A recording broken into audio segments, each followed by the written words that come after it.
Hey guys, Kim Java here, and today I'm going to share with you 5 of the most common mistakes you are making with your Tesla and some really simple solutions that will hopefully save you guys a lot of time and money if you plan on keeping your Tesla for a while.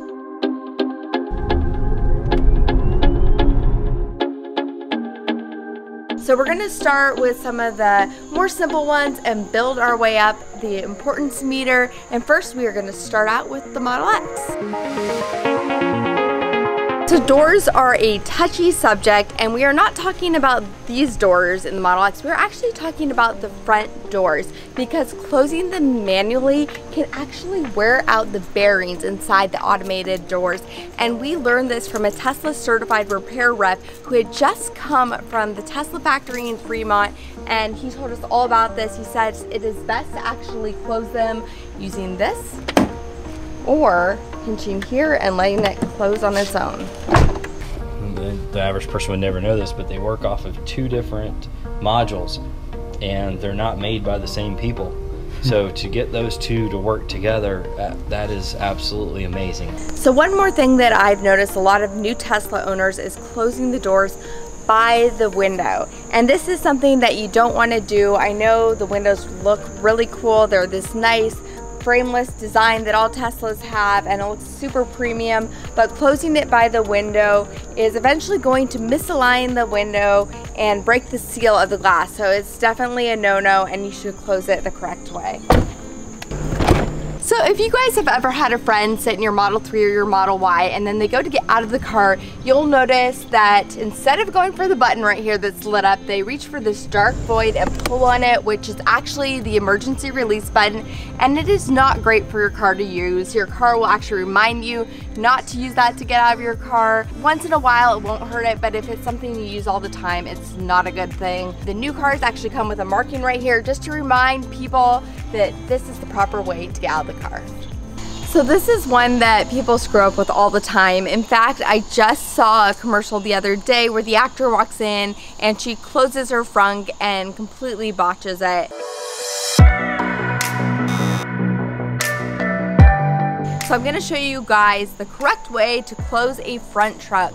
So with the Model 3 and the Y, it's fairly similar, and with the X and with the S, it's similar. So with the 3 and the Y, you're going to close your trunk, you're going to look for the Tesla T, right to the right and left of it, and that's it.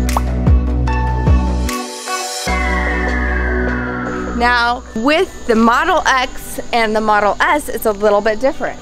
So you're going to close your front trunk and look for your Tesla T. You actually have an area right here about 6 inches where you do not want to apply pressure. So your hands are ideally going to go right about here.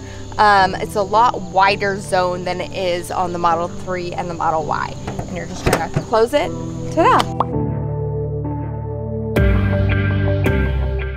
Pretty easy, but for some reason a lot of people botch this all the time, and it's something you don't want to do because it could potentially cause damage. Alright guys, big thanks to today's sponsor, Magic Spoon. If you love cereal like we do in our household with 3 kids, but you want to avoid giving the family all that sugar and gunk that goes into other cereals that you find in stores, you gotta try Magic Spoon. Magic Spoon is cereal reinvented, and the best part is you don't feel bad about eating it, even if it's a midnight treat or just a healthier snack to add to your routine. They're insanely delicious, and the kids love them too. They have 0 grams of sugar, up to 14 grams of protein, and only 4 net carbs in each serving. Plus, it's only 140 calories per serving. They're also keto-friendly, gluten-free, grain-free, and soy-free as well. I'm personally obsessed with the cocoa flavor, and the variety pack lets you try the fruity, frosty, and peanut butter flavors as well. Magic Spoon is so confident that this will be your new favorite cereal brand that it also comes with a 100% happiness guarantee. So if you don't like it, send it back for a full refund, no questions asked. Go to magicspoon.com/KimJava and enter the code KimJava for $5 off your order. Now, another tip that we have learned through trial and error, especially now that we have 3 kids, is to use seat covers under our kids' car seats. And these kind of serve 2 purposes. The first is very obvious. It's to protect the seat from the heavy car seats that leave creases in the seats. especially if the car seats are on there a very long time. And then the other is to help prevent the spills that the kids naturally make, and so your seats actually become the cleanest seats in your entire car because of the seat protectors.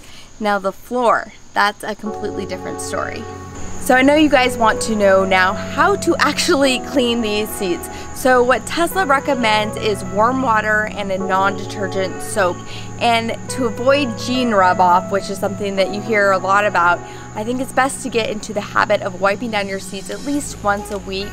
Now, you should definitely avoid using these kind of wipes. These have all kinds of harsh chemicals in them and they will ruin your seats.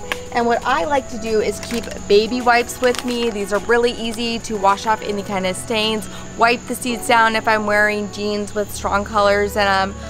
Definitely recommend baby wipes. Now, a little secret. In the old manual, it used to tell you to use isopropyl alcohol for any hard stains. This has quietly gone away off of the new manual, probably because isopropyl alcohol is known to kind of harden and damage plastics, and these are polyurethane. So if you have a really tough stain, you could possibly try using a little bit of it, but it's not something I would use as like an everyday or every week cleaner. So almost everyone who takes delivery of their Tesla is shown this exact same page that shows you should charge to 90% nightly and only 100% on road trips. And that is true most of the time, and you'll get along just fine doing that. But if you really dive deep into the battery cell chemistry and lithium ions, you'll discover that 80% is actually better. And we actually asked Elon about this, and he confirmed in a tweet that 80% is indeed better. Also, we reached out to the head of battery development, Jeff Dawn at Tesla, and he actually said that 70% is even better if you want to go all the way out. And during this whole pandemic with our Model 3, we have actually only been charging between 50 and 70% with our car, and we've discovered that that really is the sweet spot for us. So another mistake that we hear about all the time from you guys is when people never deep discharge their battery all the way and run it to a low state of charge. But it is actually good to do that every once in a while, regardless of what people think about it. We actually had a Tesla engineer reach out to us and tell us that once every 3 to 6 months or so, we should actually run our battery down and do a deep discharge and then fully charge it up. And he said that it is good to do that once every 3 to 6 months or so, and then do a full recharge of your battery. And it actually is good for the battery health, and it helps recalibrate your battery. So there are so many common mistakes when it comes to charging, and I just use mistakes lightly because of the title of this video, but ways that you can improve your battery's overall health. But you want to keep your car plugged in at night or when you go away for extended trips.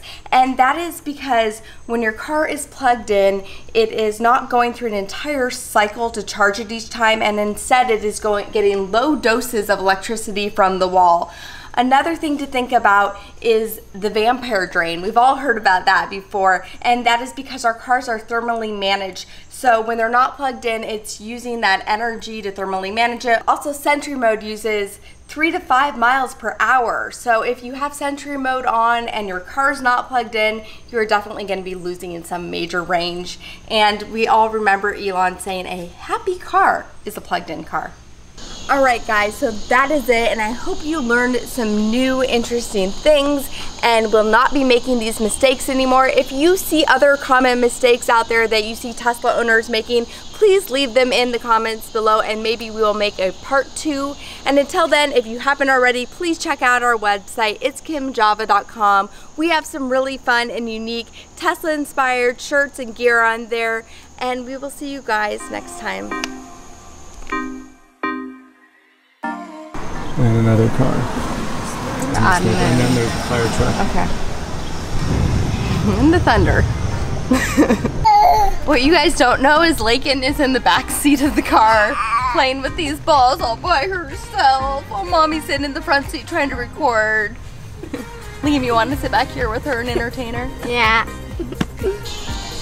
Are we gonna hear the cicadas?